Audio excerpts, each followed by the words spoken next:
Hello दोस्तों, आज हम टाइम ट्रेवल पर आधारित एक मूवी एक्सप्लेन करने वाले हैं। दोस्तों, वीडियो को पूरा देखिए, आपको ये मूवी बहुत पसंद आएगी।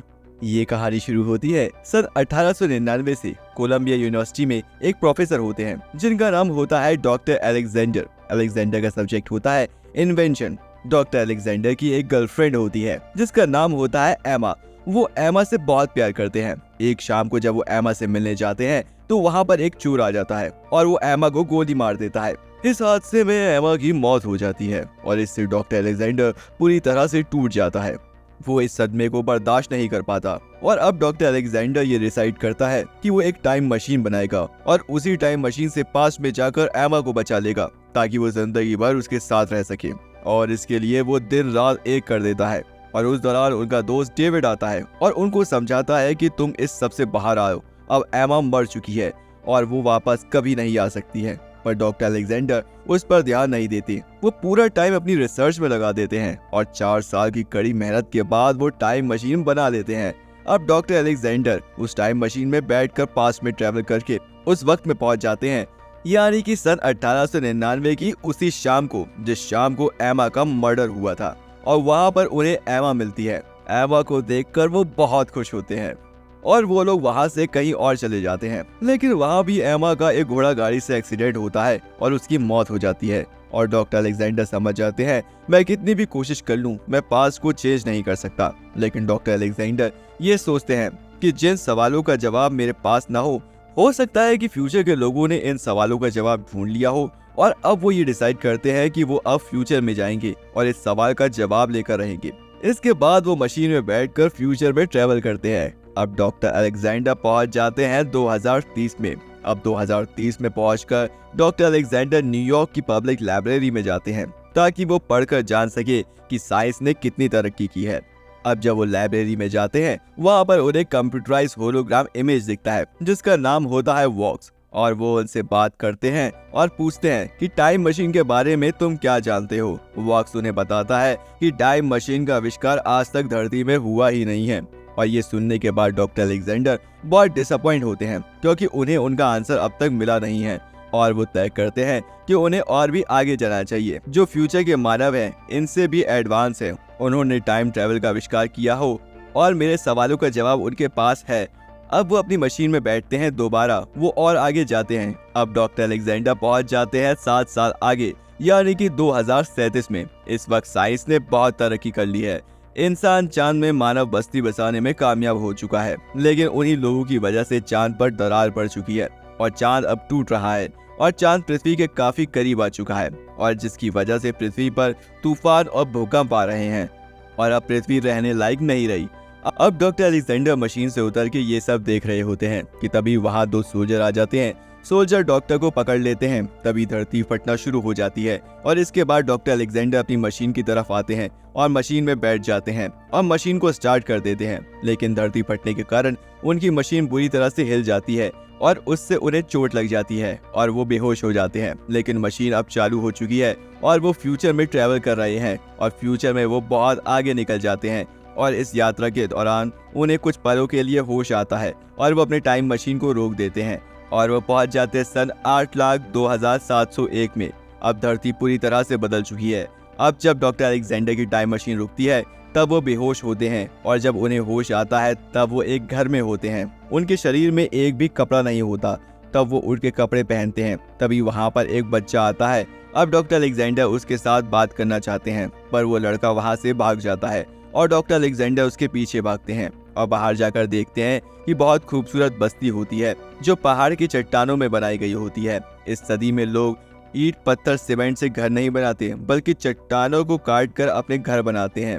और ये जो जगह है वो आज से लाखों साल पहले न्यूयॉर्क का मैनहट्टन शहर था। अब जब अलेक्जेंडर बाहर आता है तो उसको देखकर पूरी बस्ती वाले वहाँ जमा हो जाते हैं। यहाँ पर एक और प्रॉब्लम होती है। ये जो बस्ती वाले लोग हैं उनकी अपनी कोई भाषा होती है।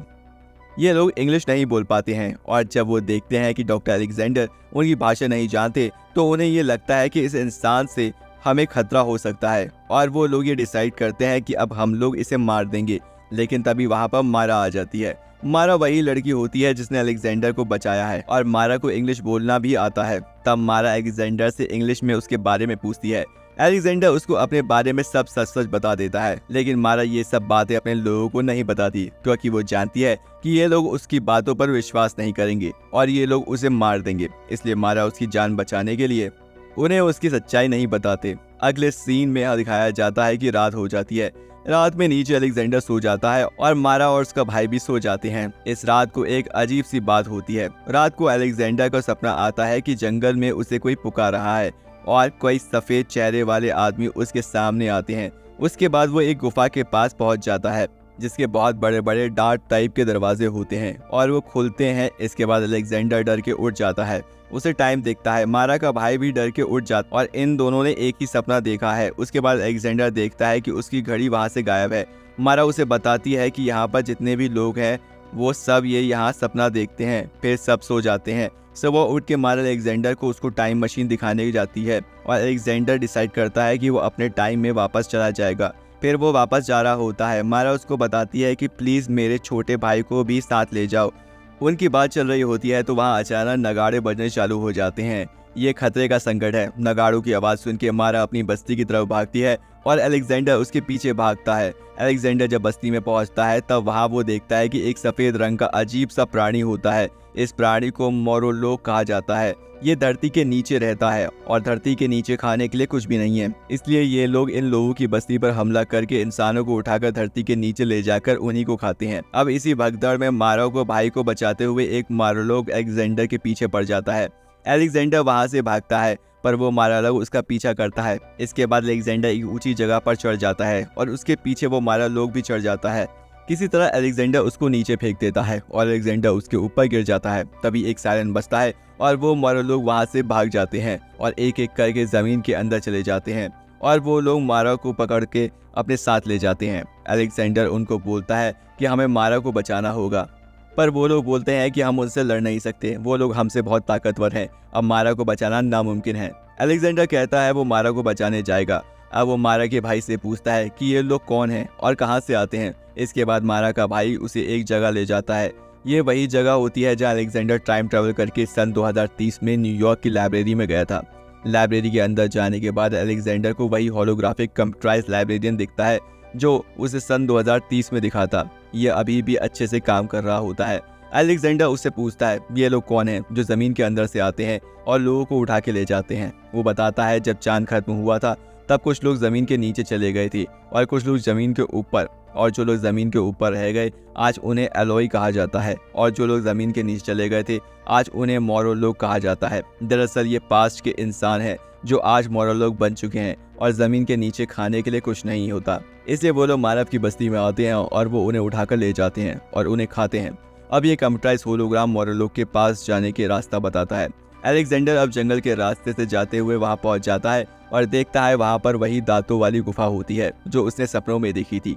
अब वो मारा के भाई को बोलता है कि तुम यहाँ से वापस जाओ और मैं वादा करता हूँ कि तुम्हारी बहन को जरूर लेकर आऊंगा। इसके बाद वो गुफा के अंदर चला जाता है और अंदर जाने के बाद वो देखता है कि वहाँ पर कई सारे लोगों की हड्डियाँ कंकाल वहाँ पर हैं। अलेक्जेंडर यहाँ पर यह भी देखता है कि ज़मीन के अंदर बहुत सारे सुरंग हैं जो एक दूसरे के साथ कांटेक्ट हैं। एक जगह ये भी दिखता है कि बहुत सारे मोरोलोग एक साथ काम कर रहे हैं। अब जब अलेक्जेंडर आगे बढ़ता है तो एक जगह गिर जाता है जहाँ बहुत सारा पानी होता है और उसके गिरने से एक मोरोलोग को पता चल जाता है कि यहाँ पर कोई है और वो मोरोलोग अलेक्जेंडर को पकड़ लेता है और उसे एक जगह ले जाता है जहाँ पर वो देखता है कि मारा को किसी ने पिंजरे में बंद करके रखा था।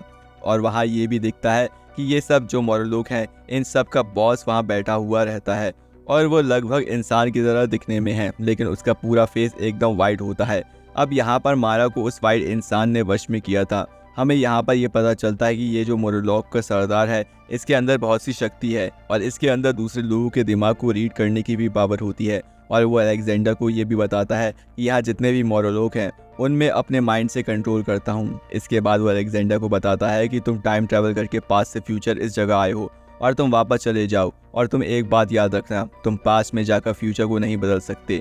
वो अलेक्जेंडर को कहता है तुमने टाइम मशीन इसलिए बनाई जिसे यूज़ करके तुम अपनी गर्लफ्रेंड को बचा सको। अगर तुम उस पास्ट में बचा लेते तो तुम अपनी टाइम मशीन बनाओगे ही नहीं, और जब तुम्हारी टाइम मशीन बनी नहीं तो तुम पास्ट में जाकर अपनी गर्लफ्रेंड को कैसे बचाओगे।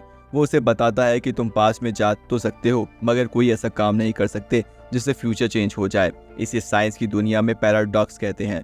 वो अलेक्जेंडर को कहता है कि तुम्हें तुम्हारा आंसर मिल गया, अब तुम्हें अपने वक्त में वापस चले जाओ। यहाँ पर ये भी दिखाते हैं कि अलेक्जेंडर की टाइम मशीन भी इसी के पास है और वो बताता है अब तुम अपने टाइम में जा सकते हो। अलेक्जेंडर अपनी टाइम मशीन में बैठता है। तभी यहाँ वो देखता है कि अलेक्जेंडर की घड़ी जो मारा के घर से गायब हुई थी वो भी उसके पास थी। वो अलेक्जेंडर को घड़ी देने आता है। तब तक अलेक्जेंडर टाइम मशीन चालू कर चुका होता है। अलेक्जेंडर उसे अंदर खींच लेता है और उन दोनों में लड़ाई शुरू हो जाती है और अलेक्जेंडर उसके सामने टिक नहीं पाता क्योंकि वो बहुत ताकतवर होता है। वो अपना चाकू निकालता है अलेक्जेंडर को मारने के लिए, जिससे वो अलेक्जेंडर को चाकू मारने जाता है। तभी अलेक्जेंडर वहां पर प्रेशर मीटर को तोड़ देता है और उसकी पूरी एयर उसके मुंह पर जाकर गिरती है और तब अलेक्जेंडर उसे धक्का देके मशीन से बाहर लटका देता है।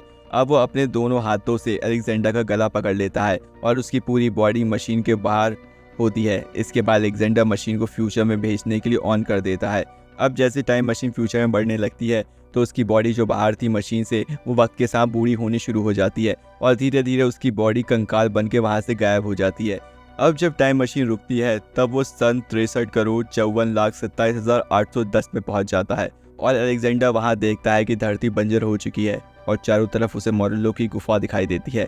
वो समझ जाता है कि मोरलोक ने पूरी दुनिया में राज कर लिया है और वो एलॉय सभ्यता का विनाश कर दिया है। फिर अलेक्जेंडर मारा को बचाने के लिए उसी वक्त में वापस आ जाता है और वापस आने के बाद वो मारा को छुड़ाता है। उसके बाद वो अपने टाइम मशीन को चलाता है और फ्यूचर में जाने के लिए सेट कर देता है। साथ ही वो अपनी घड़ी की चेन को मशीन के गियर में फंसा देता है जिससे टाइम मशीन समय में आगे पीछे कहीं पर ना जा सके और उसे जो ब्लास्ट हो उससे सारे के सारे मोरलोक मर जाएं। अब वो लोग भागते हैं और उनके पीछे काफ़ी सारे मोरलोक पड़ जाते हैं। तभी टाइम मशीन में ब्लास्ट होता है और उससे सभी के सभी मोरलोक मर जाते हैं और वो लोग उस गुफा से निकल जाते हैं।